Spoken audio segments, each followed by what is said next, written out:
সেই মৃত্যুর কথাটা বেশি বেশি স্মরণ করবা। আলহামদুলিল্লাহ, মুআজ্জাজ মুহতারাম ওয়াজিবুল ইহতিরাম ওয়াল ইহতিশাম, হাজিরান আশিকান মুহিব্বান রাসূলুল্লাহ সাল্লাল্লাহু তাআলা আলাইহি ওয়া আলিহি ওয়াসাল্লাম। আল্লাহ পাক জাল্লা মাজদুহু জাল্লা জালালুহু আলী শান দরবারে লাখো কোটি শুকরিয়া জ্ঞাপন করছি যে রব্বুল আলামিন আহকামুল হাকিমিন আমাদের সকলকে অতি মেহেরবানি করে রহমত দানে ভরপুর করে আজকের জুমার সালাত আদায় করার অর্থে এই মসজিদে এসে বসার তৌফিক দান করেছেন। সকলে শুকরিয়া দান বলি আলহামদুলিল্লাহ।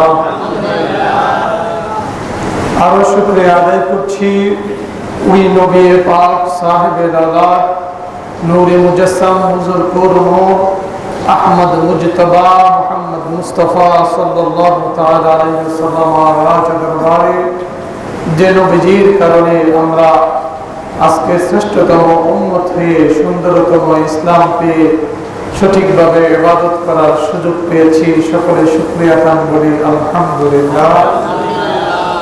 আরো শুকরিয়া আদায় করছি ওই সমস্ত আউলিয়ায়ে কেরাম বুজুর্গানে দ্বীন যাদের জদ্দোজাহাদ বদলনতায় আমরা আমাদের এই মাতৃভূমি তথা বাংলাদেশের মধ্যে ইসলাম পেয়েছি। সকলে শুকরিয়া দান করি আলহামদুলিল্লাহ। সম্মানিত উপস্থিতি, আমরা হাঁটি হাঁটি পা পা করে আজকে সফর মাসের দ্বিতীয় জুমার মধ্যে পদার্পণ করছি। আমাদের থেকে সময়গুলো চলে যাচ্ছে। মানুষের বয়স বাড়ে, হায়াত কমে। আমাদের সকলেরই আমাদের বয়স বাড়ে কিন্তু হায়াত কমে। আমরা এই গণনার মধ্যে এমন একটা অবস্থায় আছি যে আমরা সবাই গণে আজকের দিন যাবে, কালকের দিন যাবে, সপ্তাহ মাস ব্যাপী চলে যাচ্ছে চোখের পলকে। মনে হচ্ছে ওই দিন এক মাস গেল, কিন্তু মনে হচ্ছে যে এক সপ্তাহ আগে চলে গেছে, ঠিক না? এই যে সময়ের সংক্ষিপ্ততা, এটা কিয়ামতের একটা পূর্ব আলামত। সকলে বলে সুবহানাল্লাহ। আমাদের এই সময়গুলো এত দ্রুত চলে যাচ্ছে, আমরা মনে করি যে আজকে ইবাদত বন্দেগী করব, কি হয় আরেকটু বয়স হয়ে নেই। আমাদের সমাজে এখন প্রচলিত আছে, আমার ভাই বাবারা যারা আছেন, যখন জওয়ান আছে, শরীরের মধ্যে শক্তি আছে, কওয়াত আছে, মসজিদে আসার সেই ক্ষমতা আছে, নামাজ 5 ওয়াক্ত পড়ার জামাতে আদায় করা সে ক্ষমতা আছে, কিন্তু একটা সময় আসে যুবকরা কি হয়েছে এখন এত কত সময় আছে, পড়বো না, দাদাদের সমান নানাদের সমান হয়ে নেই। বড় করে বলেন না নাউজুবিল্লাহ। কারণ আল্লাহ সুবহানাহু ওয়া তাআলা আপনাকে আমাকে সৃষ্টি যে কারণে করেছে আপনি আমি ভুলে যাচ্ছি। গত সপ্তাহের বিষয় ছিল মৃত্যুর অধিক স্মরণ। আজকের এই বিষয়টার উপরে আরো কিছু আলোকপাত রয়েছে। আল্লাহ নবীজি সাল্লাল্লাহু তাআলা আলাইহি ওয়াসাল্লাম উনি হাদিসে পাকে ইরশাদ ফরমান যে আকসিরু, বেশি বেশি তোমরা জিকরা স্মরণ করবে, কিসের? কাহাজিমিল লাজ্জাতিল মউত। বড় করে বলুন সুবহানাল্লাহ। যে তোমরা বেশি বেশি তোমাদের স্বাদ বিনষ্টকারী তিক্ত যে মৃত্যু আছে সেই মৃত্যুর কথাটা বেশি বেশি স্মরণ করবা। বড় করে বলুন সুবহানাল্লাহ। তাহলে মৃত্যুর কথা স্মরণ কেন করব? মৃত্যুর কথা স্মরণ করে ফাইন্নাহা তুযাক্কিরুল আখিরাহ। বড় করে বলুন সুবহানাল্লাহ। কারণ এটা তোমার আখিরাতের কথা স্মরণ করিয়ে দিবে। বড় করে বলুন সুবহানাল্লাহ। তুমি যদি বেশি বেশি মৃত্যুর কথা স্মরণ করো, তোমাকে আখিরাতের কথা স্মরণ করিয়ে দিবে। তো এই জন্য আপনি আমি বলি যে মৃত্যুর কথা স্মরণ করব কেন? আরো কতগুলা ফজিলত দেখেন। আম্মা জান আয়েশা সিদ্দিকা রাদিয়াল্লাহু তাআলা আনহা ফরমান, আমি নবী করিম সাল্লাল্লাহু তাআলা আলাইহি ওয়াসাল্লামকে জিজ্ঞেস করলাম, ইয়া রাসূলুল্লাহ, ইয়া হাবিবাল্লাহ, মানুষ যদি শহীদ না হয়, অর্থাৎ যদি যুদ্ধে যে শহীদ না হয়, তাহলে কি শহীদের মর্যাদা মর্তবা পাবে কিনা? বড় করে বলুন সুবহানাল্লাহ। কথা খুব খেয়াল রাখবে। যুদ্ধে যায় নাই, শাহাদাত বরণ করে নাই, তবুও কি শহীদের মর্যাদা পাবে? তখন আল্লাহ নবী ফরমালেন, হ্যাঁ পাবে। শুনে রাখো, যে ব্যক্তি দৈনিক কমসে কম 20 বার মৃত্যুর কথা স্মরণ করবে, সে যদি মৃত্যুবরণ করে আল্লাহ তাকে শহীদের মর্যাদা দান করবে। বড় করে বলেন সুবহানাল্লাহ। লাভ না ক্ষতি? লাভ। এখন লাভটা কতটুকু করবেন? এটা কেন করবেন? যে আমি মৃত্যুর কথা স্মরণ করলাম আর সমস্ত খারাপ কাজ আমার দ্বারা সংগঠিত হবে, তাহলে কি হবে? না। দেখুন সূরাতুল মুনাফিকুন, আল্লাহ সুবহানাহু ওয়া তাআলা 9 নম্বর আয়াতের মধ্যে ফরমান, ইয়া আইয়ুহাল্লাযীনা আমানু, হে ঈমানদার বান্দাগণ, লা তুলহিকুম আমওয়ালুকুম ওয়া আওলাদুকুম,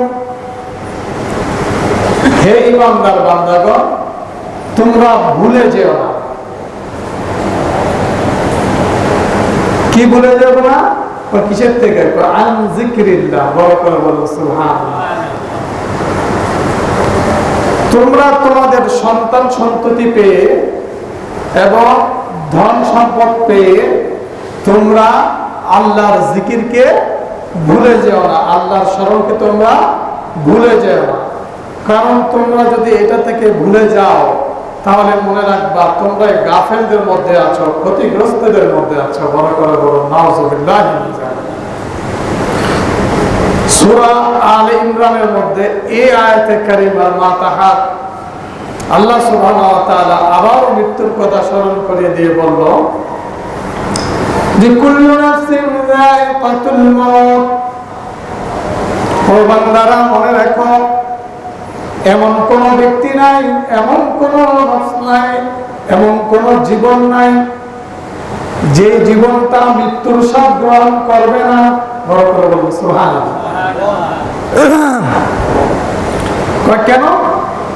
কুল্লু নাফসিন যায়িকাতুল মাউত ওয়া মান যুহজিহা আনিন নার ওয়া উদখিলাল জান্নাতা ফাকাদ ফাজ।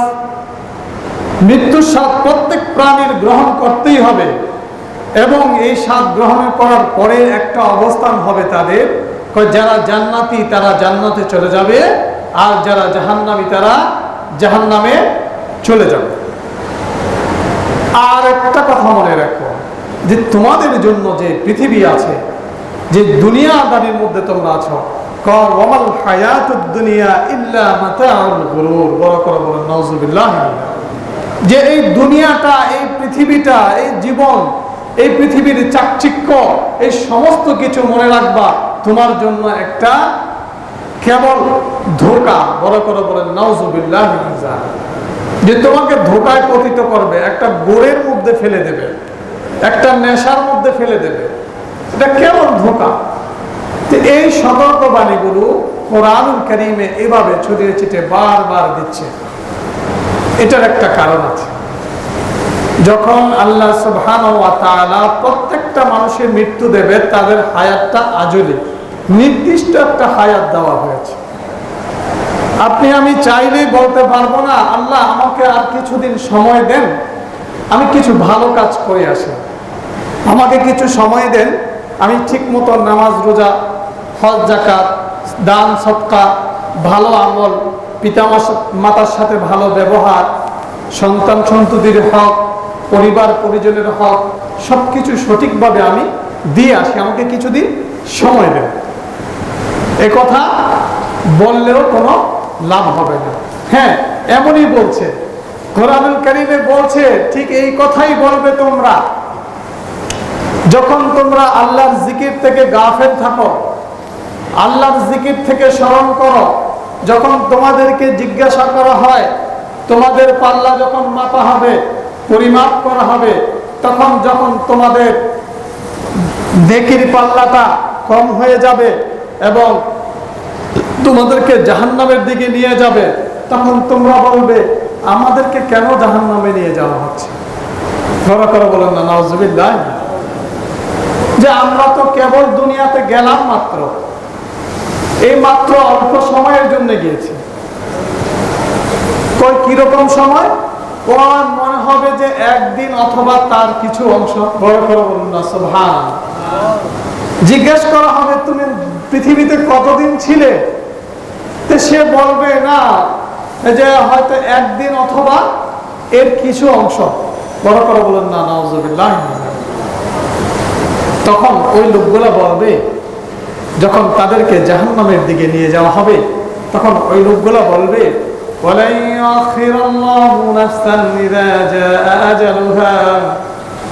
যে তোমাদেরকে তখন সময় দেওয়া হবে না যখন তোমরা সময় চাইবে। তারা বলবে ও আল্লাহ وأنفقوا مما رزقناكم من قبل أن يأتي أحدكم الموت, যে আমাদেরকে কিছুদিন সময় দেন, আমরা যদি আমাদের নিজেদের ধন সম্পদগুলো আছে ওগুলা থেকে আমরা কিছু কিছু খরচ করি, ভালো কাজে দেই, দান সদকা করি। ওয়ানফিকু মিম্মা রাযাকনাকুম, যে সম্পদগুলো দিয়েছেন এগুলা থেকে আমি কি সময় থাকতে খরচ করে। তা আল্লাহ বলে এগুলি সময় থাকতে তুমি খরচ করো।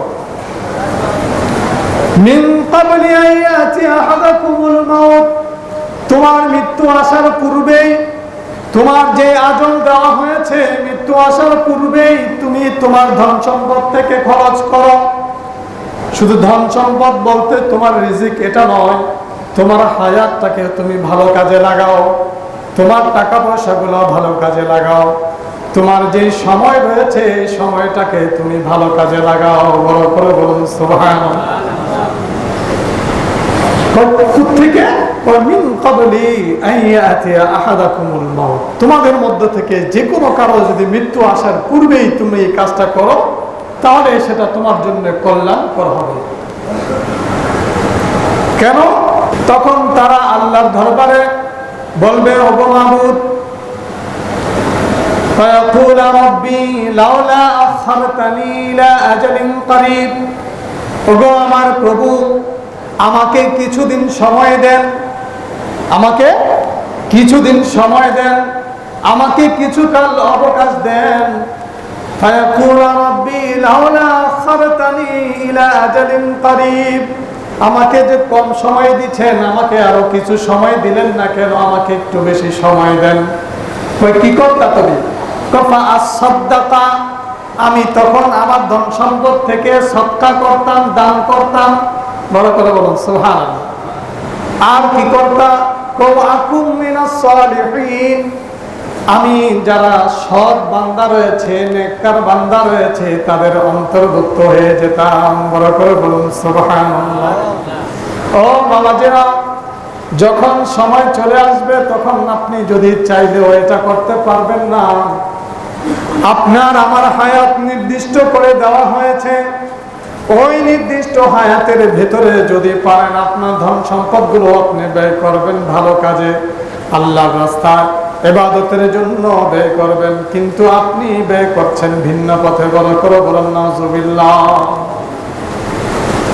আল্লাহ তখন বলবে যে না, তুমি এখন আর সময় পাবে না। ওয়ালা ইউআখিরুল্লাহু নাফসান ইযা জাআ আজালুহা, শুধু তুমি নয় তোমাদের কারো জন্য একটা মুহূর্ত, একটা সেকেন্ড আর সময় দেওয়া হবে না, কারণ এই সময় তোমারটা তুমি শেষ করে ফেলেছো। তোমার পরীক্ষার যে সময় ছিল, তোমার পরীক্ষা শেষ, এখন খাতা জমা দেওয়ার টাইম।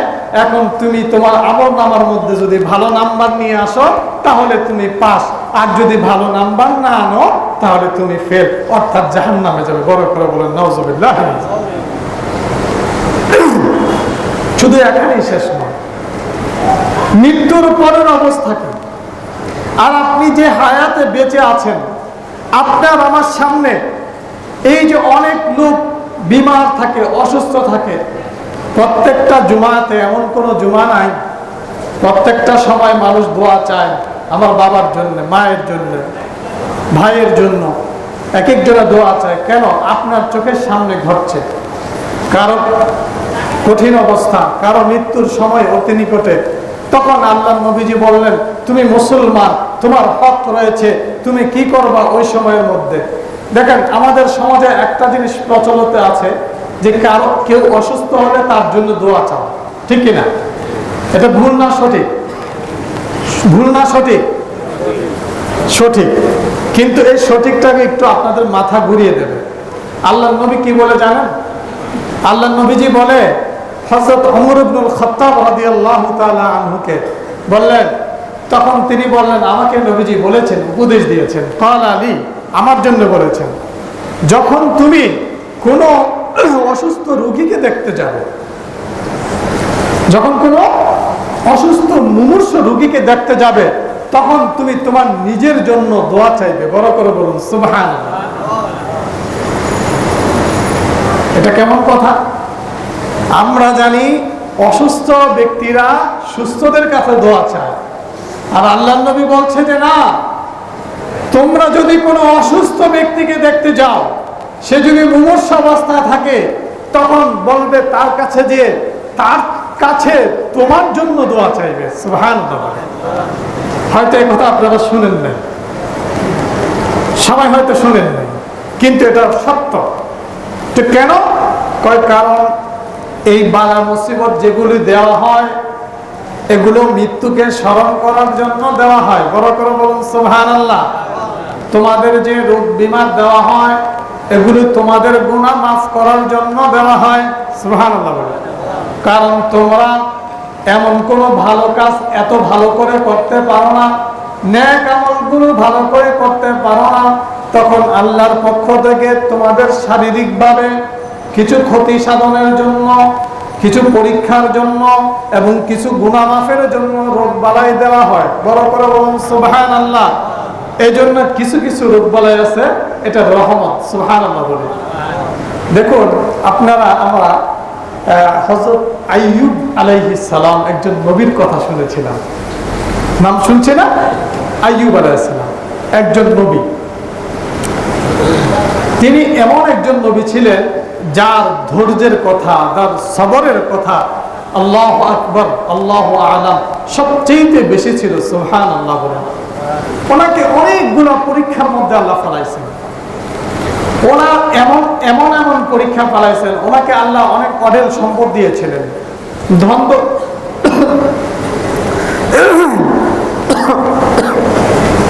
দুঃখিত, ধন দৌলত দিয়েছিলেন, অঢেল সম্পদ দিয়েছেন, ওনার স্ত্রী পুত্র ছিল। এত কিছু দেওয়ার পরে শয়তান অনেকবার চেষ্টা করেছে যে হযরত আইয়ুব আলাইহিস সালামকে কিভাবে ধোঁকায় ফেলানো যায় এবং ওনার থেকে উম্মত কিছু কমানো যায় কিনা। অনেক চেষ্টা করেছে, কোনোভাবেই সে পারেনি। সুবহানাল্লাহ বলুন। তখন সে এত চেষ্টা করার পরেও বিভিন্নভাবে উনি শয়তান কি করলো, একদিন ওনার যে পশুপালন করত, যে চারণভূমি ছিল, ওই পশুপালনে একবারে পশু সহ চারণভূমিটা জ্বালাই দিল, আগুন দিয়ে জ্বালাই দিছে। ক্ষতি হইল না? আরেকদিন কি করেছে, যে ফসল হয়, ফসল আদি হয়, যে ক্ষেত জমি, ওই জমিগুলা ফসল সহ জ্বালাই দিছে, ওদিকে ক্ষতি হইল না? এইভাবে এভাবে করে ওনার ধন সম্পদ গুলা নষ্ট করলো। কে করছে? শয়তান। এরপর এত কিছুর পরও দেখলো যে কোনোভাবেই ওই নবীর ঈমানকে আল্লাহর তাওয়াক্কাল থেকে এক চুলো সরানো যায় না। তখন সে গুসা হয়ে, রাগান্বিত হয়ে একটা কাজ করলো, আইয়ুব আলাইহিস সালামের কাছে গেল, সামনে গিয়ে সেই শয়তানের গরম ফুক, শয়তানের ফুক, আপনারা, আমরা জানি কিনা আপনাদের দিকে হয়তো অনেকে জানে না, গ্রাম অঞ্চলের মানুষেরা জানে, দেখবেন যে মাঝে মধ্যে আমাদের শরীরের মধ্যে গরম ফুকের কারণে ফোসকা পড়ে যায়, ফোসকা পড়ে যায়, ফোসকা পড়ে যায়। এগুলো আমাদের মা, মানে যারা মুরব্বিয়ানা কেরাম বলতো, মুরব্বিয়ানারা বলতো যে এগুলা কি, যে শয়তান ফুক দিছে। কি দিছে? শয়তানে ফু দিছে। তো শয়তানের ফু দিলে ওইটা কি হয়ে যায়, অনেক শরীরে পুরা এক দিক দিয়ে গেলে আরেক দিক দিয়ে পুরো ফুসকা পড়ে যায়, পুরা যেমন আগুনে পোড়া রোগীর মতো হয়ে যায়। বড় করে বলেন নাউজুবিল্লাহ। তখন আইয়ুব আলাইহিস সালামকে এমন একটা ফুক দিলে, শয়তানের ফুক দিল, তখন ওই নবীর শরীরে যখন আস্তে আস্তে ফোসকা পড়া শুরু হইল, ফোসকা পড়া শুরু হয়ে গেল, সেই ফোসকা পড়তে পড়তে সেটা একটু ঘায়ে রূপান্তর হইল, ঘা থেকে আস্তে আস্তে সেখানে পোক হইতে শুরু করলো। বড় করে নাউজুবিল্লাহ। আস্তে আস্তে পুরো শরীর এই পোকায়, যে পোকগুলা হয়েছে সেই পোকাগুলা পুরো শরীর কি হয়ে গেল, আস্তে আস্তে ছড়ায় গেল। ছড়ায় যাওয়ার পরে ওনার যে স্ত্রী, অন্যান্য স্ত্রীরা ছিল, সেই স্ত্রীরা আস্তে আস্তে চলে গেল। শুধুমাত্র ছিল একজন স্ত্রী, রহিমা। বড় করে বলুন সুবহানাল্লাহ। ওই স্ত্রীটা আর ওনাকে ছেড়ে যান নাই, ওই স্ত্রী আর ওনাকে ছেড়ে যান নাই। শত কষ্ট হইল, ওনার সাথেই ছিল। এই কষ্টটা উনি সাথে সাথে কি ওনার সেবা শুশ্রূষার জন্য তিনি ছিলেন। স্বামীর উপর তাওয়াক্কাল ছিল, আল্লাহর উপরে তাওয়াক্কাল ছিল। বড় করে বলুন সুবহানাল্লাহ। আমি ঘটনা কেন বলছি, তাওয়াক্কালের বিষয় আছে এবং স্মরণে আল্লাহর স্মরণটা আপনার রাখতে হবে। তো সময় থাকতে সব কিছু করতে হবে, সময় চলে গেলে করলে হবে না। তখন ওই আইয়ুব আলাইহিস সালামের শরীর থেকে এমন ক্ষত বের হলো যে ওখান থেকে পোকা, একদিন হঠাৎ করে একটা পোকা নিচে পড়ে গেল, একটা পোকা নিচে পড়ে গেল। তখন তিনি ওই পোকাটাকে আবার উঠায় ওই জায়গার মধ্যে রাখলেন, গোস্তের মধ্যে রাখলেন। বড় করে বলুন সুবহানাল্লাহ। কয় দেখো বিবি, আমি তো আমার অঢেল সম্পদ যখন ছিল তখন দান সদকা করেছি। বড় করে বলুন না সুবহানাল্লাহ। আমার যখন বেশি টাকা পয়সা ছিল আমি অনেক দান সদকা করেছি, আমি মানুষকে দিয়েছি, জীবজন্তুদেরকে খেতে দিয়েছি। কিন্তু আজকের দিনে আমার কিছু নাই, কিন্তু এই পোকাটাও যদি আমার শরীরের গোস্ত খেয়ে বেঁচে থাকে, এটাও আমার পক্ষ থেকে একটা সদকা হয়ে যাবে। কত বড় ঈমান, চিন্তা করেছেন? এটা যদি আমার রক্ত গোস্ত খেয়ে বেঁচে থাকে, এই পোকাটা, এটা আল্লাহর সৃষ্টি, এটা জিকির করে সুবহানাল্লাহ বলুন, এটাও একটা সদকা হয়ে যাবে। আল্লাহ এটা খুশি হয়ে গেছে সুবহানাল্লাহ বলুন। যাই হোক, ওনার অনেকগুলো পরীক্ষা, আমি লম্বা ঘটনা যাচ্ছি না, এখান থেকে বুঝার বিষয় যে ওনার সব ধ্বংস করে ফেলেছে, তারপর তিনি নিজের শরীরের ব্লাড, রক্ত, এগুলা থেকেও সদকা করছে। এই জন্য আল্লাহ কোরআন কারীমে বলছে, ওয়ানফিকু মিম্মা রাযাকনাকুম মিন ক্বাবলি আন ইয়াতিয়া আহাদাকুমুল মাউত। ও বান্দারা, তোমরা খরচ করো তোমাদেরকে যে রিজিক দেওয়া হয়েছে তার থেকে।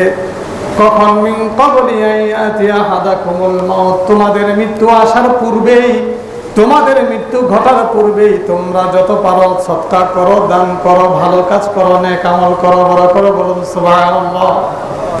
এটা হচ্ছে আইয়ুব আলাইহিস সালামের শিক্ষা। এই জন্য মৃত্যুকে সবসময় স্মরণ করতে হবে, আর মৃত্যুকে স্মরণ করার জন্য এটা কি আল্লাহর স্মরণ হয়ে যাবে। বড় করে বলুন সুবহানাল্লাহ। আমি যদি ভাবি যে অনেকে কষ্টে আছে, সমাজের মধ্যে অনেকে কি আছে, কষ্টে আছে, অনেকে রোগ ঠিক মতো চিকিৎসা করতে পারছে না, দেখুন তাদের জন্য কোরআনুল কারীমের বড় উপদেশ, আল্লাহর নবীজির বড় উপদেশ। কারণ এগুলোর কারণে আপনার আমার যারা কষ্টে আছে তাদের গুনাহগুলো আল্লাহ মাফ করে দেয়। বড় করে বলুন সুবহানাল্লাহ। আর এই কারণেই হযরতে ওমর রাদিয়াল্লাহু তাআলা আনহুকে আল্লাহর নবীজি বলেছেন, যদি কোনো মুমূর্ষু ব্যক্তিকে, রোগীকে দেখতে যাও, তখন তুমি তার কাছে তোমার জন্য দোয়া চাইবে। বড় করে বলুন সুবহানাল্লাহ। কই কেন? যখন রোগী বিছানায় থাকে তখন আল্লাহ সুবহানাহু ওয়া তাআলা ফেরেশতাদেরকে বলে দেন, এই ফেরেশতারা, যে আমার বান্দা ভালো থাকতে যে নেক আমলগুলা করত, তোমরা ওই নেক আমলগুলা লিখতে থাকো। সুবহানাল্লাহ। আরেকজন ফেরেশতা যে নেক আমল লিখে না, বর্তা লিখে, তাকে স্টপ করে রাখে যে তোমার এখন ছুটি, তোমার এখন কিছু লেখা দরকার নাই। সুবহানাল্লাহ বলুন। এবং ওই ব্যক্তি যখন বিছানা থেকে উঠে তখন সে পুত পবিত্র, একবারে মাসুম, নিষ্পাপ হয়ে যায়। সুবহানাল্লাহ বলুন। কিন্তু কতগুলা গুনাহ আছে যেগুলোর জন্য তওবা করতে হবে, কতগুলা গুনাহ আছে যেগুলোর জন্য কি তওবা করতে হবে। কবিরা গুনার জন্য তওবা করতে হবে, আপনার শিরকের জন্য তওবা করতে হবে। শিরক আল্লাহ চাইলে মাফ করবে, কিন্তু কবিরা গুনার জন্য তওবা করলে আল্লাহ মাফ করে দেবে, গ্যারান্টি আছে। সুবহানাল্লাহ বলুন। এই পরে আপনি নিষ্পাপ, মাসুম হয়ে যাবেন। কিন্তু বাবাজিরা, এত কিছুর পরেও আপনি যে ওপারে যে পরকালে যে কি বেঁচে যাবেন, করেন না? যখন আপনার দাড়ি পাল্লা, যেটা মিথ্যি মিজান, একটু খেয়াল রাখেন, মিজানের পাল্লা এখানে কি মাপ দেওয়া হবে, ওজন পরিমাপ করা হবে, বেশি কম, এটা কথা বলেন না কেন?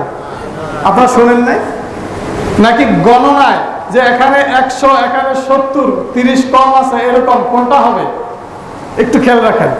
দেখুন ওই সময় মিজানের পাল্লাতে ওজন কেন করা হবে? নেক কি ওজন করার জিনিস নাকি গণনার জিনিস? একটু কথা বলেন। গণনা করা যায়, বলে না এখানে 10টা নেকি, ওখানে 70টা নেকি, এগুলো বলে না? আপনারা শুনেন নাই? তো দেখেন, যদি গণনার বিষয় হইতো তাহলে বোঝা গেল যে হজ করছে তার বেশি নেকি, যে হজ করতে যাইতে পারে না, জুমার নামাজে এসেছে তার কম নেকি। নাউজুবিল্লাহ মিন যালিক। না, আল্লাহর কাছে নেকি ওজন কেন করা হবে?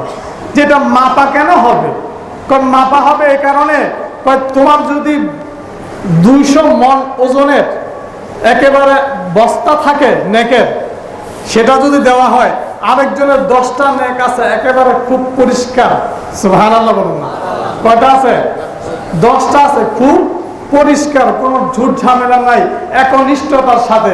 আল্লাহর কাছে ওই 10টার ওজন বেশি হবে, বলা করে বলুন সুবহানাল্লাহ। এই জন্য নেককে গণনা করা হয় না, ওজন পরিমাপ করা হয়, সুবহানাল্লাহ বলুন। এই জন্য অনেক বান্দা আছে বেশি ইবাদত করেছে কিন্তু তার নেকের পাল্লা কম, কিন্তু অনেক বান্দা আছে বেশি ইবাদত করার সুযোগ পায় নাই, মাত্র কালেমা পড়ার সুযোগ হয়েছে, সে জান্নাতি, সুবহানাল্লাহ বলুন। তো এটা কেমনে, কিভাবে? তাহলে একটা উদাহরণ দেখেন। উদাহরণটা হচ্ছে এরকম, একজন লোক সকাল 10টা বাজে, কয়টা বাজে? 10টা বাজে আল্লাহর নবীজির দরবারে আসে হাজির হয়েছে। সে আসার পরে ইসলাম গ্রহণ করছে। কি করেছে? ইসলাম গ্রহণ করেছে। গ্রহণ করার পরে আল্লাহর হুকুমে ওই লোকটা জোহরের নামাজের পূর্বেই, অর্থাৎ আরো বাকি 2 ঘন্টা পরে, 2 ঘন্টা পরে নামাজের ওয়াক্তে আসার পূর্বে ওই লোকটা ইন্তেকাল করেছে। ওই লোকটা কি সাহাবী কি সাহাবী না? কথা বলেন না কেন? সুবহানাল্লাহ বলুন না। আল্লাহর নবীর কাছে কালেমা নিয়েছে এবং কোনো নেক বদ কোনো কাজ করার সুযোগ হয় নাই, কিন্তু সে ইন্তেকাল করেছে যোহর নামাজের পূর্বে। তখন ওই লোকটা ইন্তেকাল করছে, ওই লোকটা জান্নাতি হবে না জাহান্নামী হবে? কেন? কারণ ওই লোকটা ইসলাম গ্রহণের পরে ইসলাম অবস্থায় যদি ইন্তেকাল করে থাকে তাহলে নিঃসন্দেহে সে জান্নাতি, সুবহানাল্লাহ বলুন। তখন সে কিন্তু নামাজ পড়ার সুযোগ, রোজা করার সুযোগ, হজ করার সুযোগ, দান সদকা করার সুযোগ, তাহলে কিভাবে সে জান্নাতে গেল? কিসের কারণে? কি নেক আমলের কারণে জান্নাতে গেল? সে কি পেয়ে গেল?